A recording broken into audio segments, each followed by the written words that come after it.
Code ছাড়াই শুধুমাত্র imo নাম্বারের মাধ্যমে যে কোনো ইমো অ্যাকাউন্ট লগইন করতে পারবেন।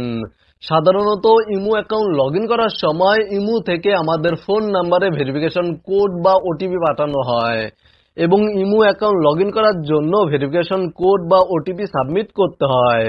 তবে আপনারা যদি আপনাদের মোবাইল ফোন থেকে মেসেজ অ্যাপ্লিকেশনটি ওপেন করার পরে নিচে যদি স্টার চ্যাট প্লাস বা পেন্সিল আইকনে ক্লিক করে দেন তাহলে আপনাদের সামনে এই ধরনের একটি ইন্টারফেস শো করবে এবং আপনারা যেই ইমো অ্যাকাউন্ট লগইন করতে চাচ্ছেন সেই ইমো অ্যাকাউন্টের ফোন নাম্বারটি এখানে টাইপ করার পরে যদি এখান থেকে নিচে ডান অপশনে ক্লিক করে দেন এবং তারপরে এখানে দেখতে পাচ্ছেন টেক্সট মেসেজ নামে একটি অপশন রয়েছে, এই অপশনে ক্লিক করার পরে #**162*4# টাইপ করে মেসেজটি যদি সেন্ড করে দেন তাহলে মেসেজটি সেন্ড করার কিছুক্ষণ পরে পুনরায় আবার আপনারা ইমো অ্যাপে যাওয়ার পরে ফোন নাম্বারটি দিয়ে ইমো অ্যাকাউন্ট লগইন করলে ভেরিফিকেশন কোড ছাড়াই অটোমেটিক ইমো অ্যাকাউন্ট লগইন হয়ে যাবে।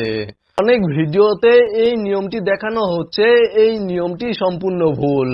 শুধুমাত্র এসএমএস পাঠানোর মাধ্যমে, এসএমএস এ কোড পাঠানোর মাধ্যমে কখনোই কোনো ইমো অ্যাকাউন্ট কোড ছাড়া লগইন করা সম্ভব নয়। অবশ্যই ইমো অ্যাকাউন্ট লগইন করতে হলে ফোন নাম্বার ভেরিফাই করতে হবে।